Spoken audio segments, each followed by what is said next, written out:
kalau kita membaca bahwa Yesus pernah memberitahu mengenai tanda-tanda zaman sebelum Yesus datang, itu ada tanda-tanda zaman. Dan kita semua paham itu, bahwa tanda-tanda zaman itu kita semua sudah dengar, kita semua senang membacanya, kita juga senang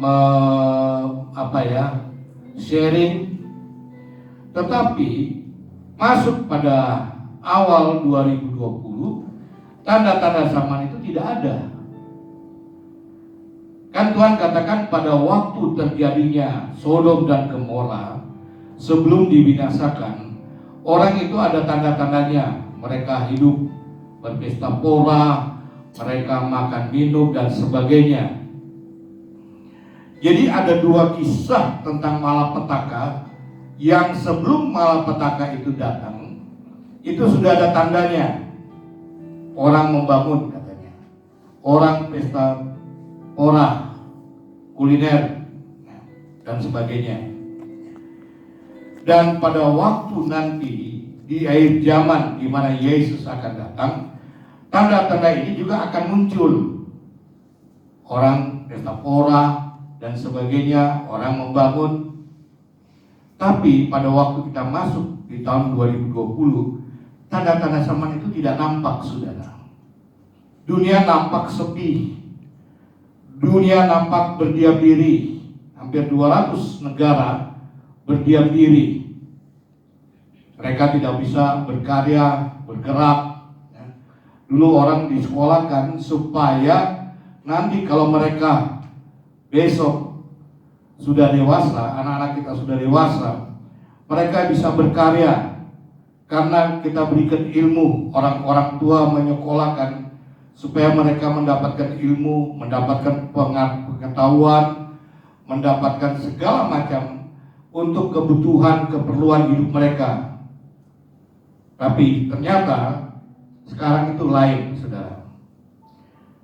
Saya dengar satu video, lihat video kesaksian dari seorang yang luput dari marah bahaya malapetaka seorang ibu. Dia di rumah sakit, saudara. Dan rumah sakitnya dia tidak bisa pilih. Dia harus pasrah dengan keadaan para pegawai, para petugas membawa dia kemana. Dan di situ dia baru paham bahwa dia punya hubungan dengan Tuhan selama ini. Dulu dia begitu sangat dilayani oleh pendeta, oleh gembala dan sebagainya. Tapi pada waktu dia sakit, tidak ada gembala, tidak ada hamba Tuhan datang berkunjung ke tempat di mana dia rawat.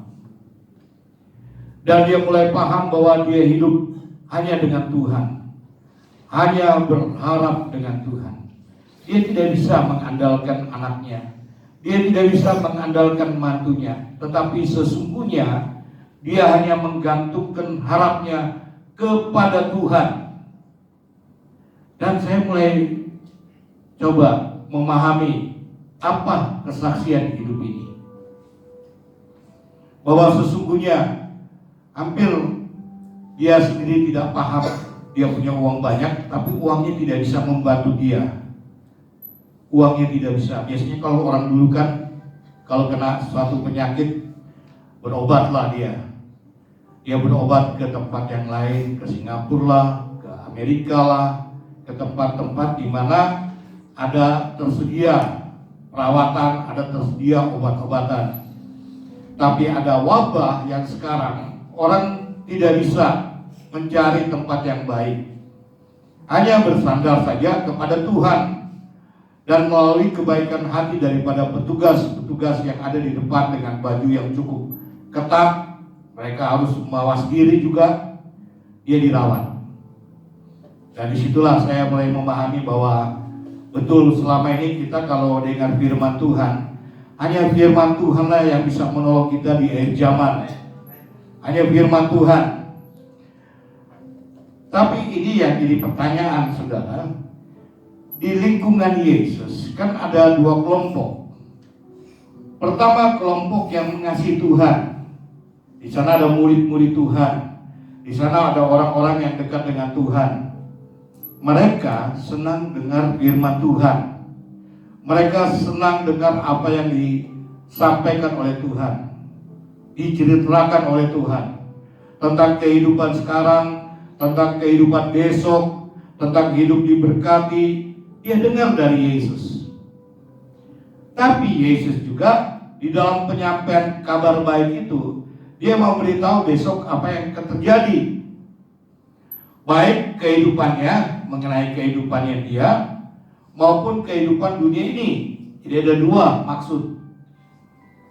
Nah, orang banyak juga ada, tapi dikisahkan mereka yang memahami kitab Taurat tapi tidak bersahabat dengan Tuhan. Mereka juga dengar firman Tuhan. Yang saya mau tanyakan, kira-kira saudara berpendapat yang mana? Mereka mengingat firman Tuhan. Siapa di antara dua kelompok ini yang bisa mengingat firman Tuhan? Kalau dengar kan, tapi mengingat maksud saya. Apa yang pernah diberitakan harus diingat. Nah, di antara dua kelompok ini siapa yang bisa mengingat atau mengingat firman Tuhan, yang mengingat firman Tuhan? Kelompok pertama murid Tuhan dan orang yang bersahabat dengan Tuhan, atau kelompok yang kedua mereka yang tidak bersahabat dengan Tuhan? Di antara mereka siapa yang paling cepat mengingat firman Tuhan? Anton tahu nggak siapa di antara mereka yang bisa cepat ingat firman Tuhan?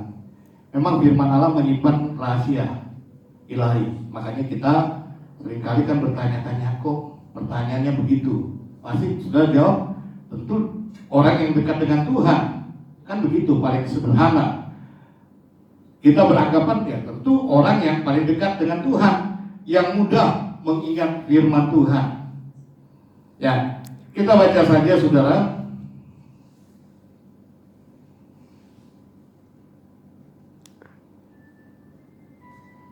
Di dalam Matius pasal yang ke-27 ayat 62. Ini lampunya nggak sih? Soalnya saya udah mesti ya mulai baca. Ya ada sini ya, ayat 2 betul ya. Matius 27 ayat 62 63. Ya kan? Ya, kita baca 1 2 3. Keesokan harinya, yaitu sesudah hari persiapan, datanglah imam-imam kepala dan orang-orang Farisi bersama-sama menghadap Pilatus. Dan mereka berkata, Tuhan, kami ingat bahwa si penyesat itu sewaktu hidupnya berkata, sesudah 3 hari aku akan bangkit. Siapa yang ingat firman Tuhan? Murid Tuhan yang bersahabat dengan Tuhan, atau orang-orang lain yang tidak bersahabat dengan Tuhan? Yang tidak bersahabat kan dengan Tuhan. Betul kan? Ini ayat kan betul begitu. Dikatakan mereka yang tidak bersahabat dengan Tuhan datang kepada Pilatus memberitahukan supaya Pilatus menjaga orang yang sudah mati. Dia minta satu pasukan yang besar menjaga orang yang sudah mati. Ya. Karena apa? Orang yang sudah mati ini dia pernah ngomong. Orang dikatakan di situ disebut para ahli Taurat katakan ini si penyesat. Dulu waktu dia masih hidup, dia pernah berkata bahwa pada hari yang ketiga dia bangkit. Mereka ingat, ini loh orang yang sudah mati ini, coba dijaga dengan kekuatan penuh. Alkitab katakan hanya itu kejadian yang diceritakan bahwa ada orang mati, orang yang sudah mati sehari, 2 hari, 3 hari, itu dijaga dengan ketat.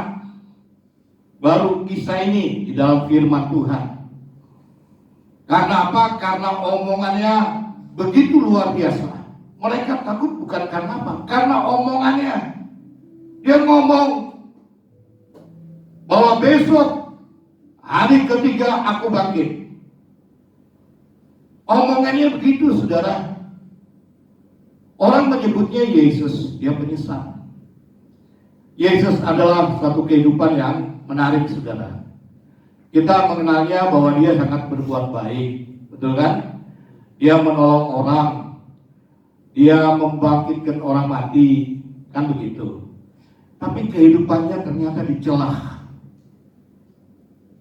ditolak, dibenci. Jadi kalau kita besok-besok mengalami, wah kok saya jadi murid Tuhan kok dibenci, saya ditolak, ya ingat aja Yesus. Yesus dia raja di atas segala raja. Dia mempunyai roh yang lain katanya. Kalau kita baca bahwa waktu dia dilahirkan dan dia mulai besar, bahwa ada roh yang menyertai dia. Roh itu makin kuat, makin besar. Jadi secara secara tubuh ini dia berkembang, tetapi secara rohani juga dia berkembang. Rohnya yang berkembang, kemampuan ilahinya itu yang berkembang dalam tubuhnya Yesus.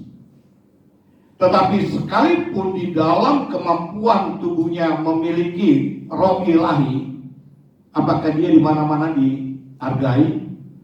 Apakah di mana-mana dia dicintai, dihormati? Kan tidak, saudara. Tidak. Dia memberi contoh yang baik, dia menyampaikan kabar yang baik, tapi bukan berarti dia dihormati, dihargai. Bahkan saking orang membenci dia, mereka mencelakakan dia, membunuh dia dengan berbagai cara penyiksaan yang begitu keji, kata firman Allah. Tapi dia Allah yang hidup. Orang takut kepada Yesus bukan karena apa? Orang takut karena omongannya. Hebat kan firman Allah katakan bahwa orang takut kepada omongan Yesus. Dia ngomong apa? Dikatakan pada hari yang ketiga dia bangkit. Hebat, saudara. Omongannya itu luar biasa. Ya. Kalau kita kan manusia, saudara, kita ngomong besok kok tunggu kamu. Ya. Tapi kita nggak bangkit-bangkit, saudara.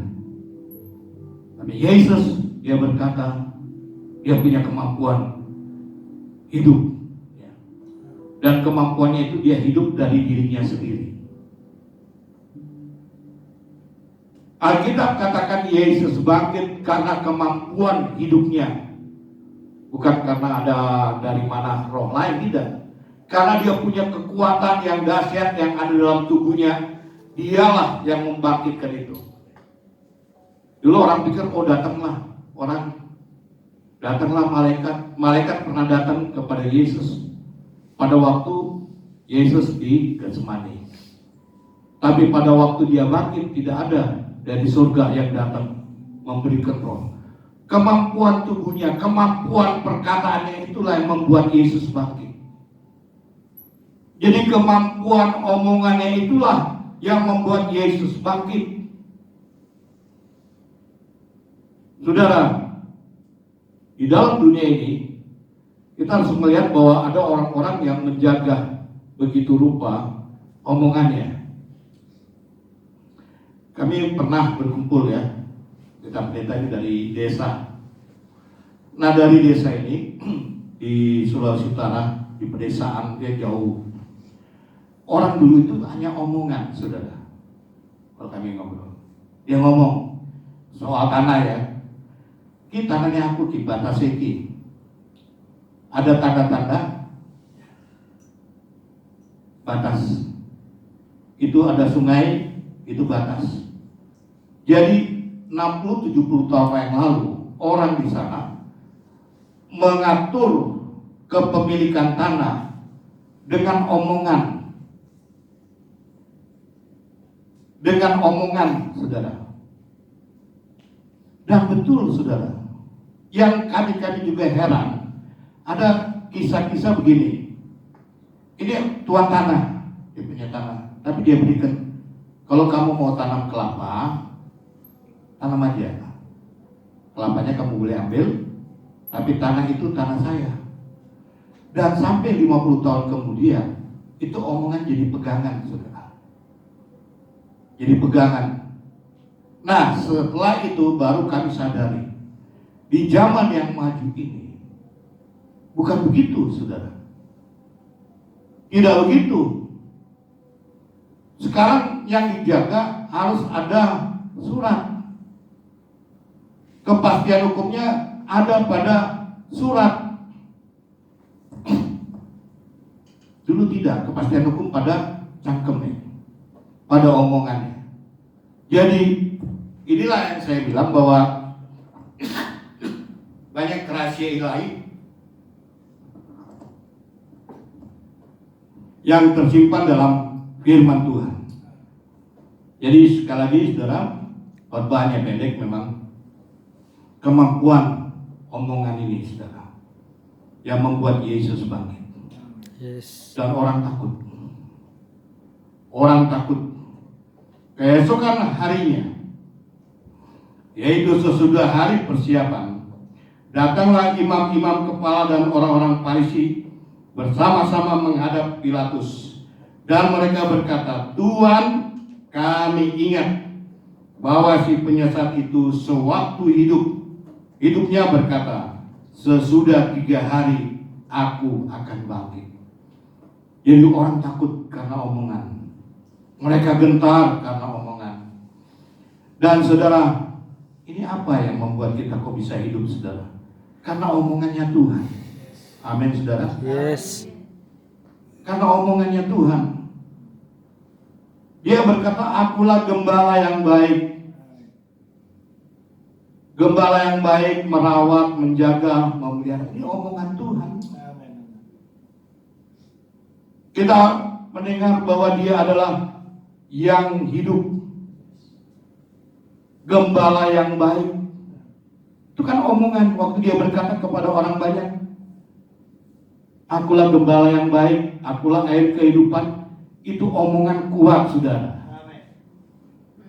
Kalau omongan itu membuat Yesus bangkit, maka omongan itu, firman Tuhan itu, ya kan semua dijadikan dengan perkataan kan.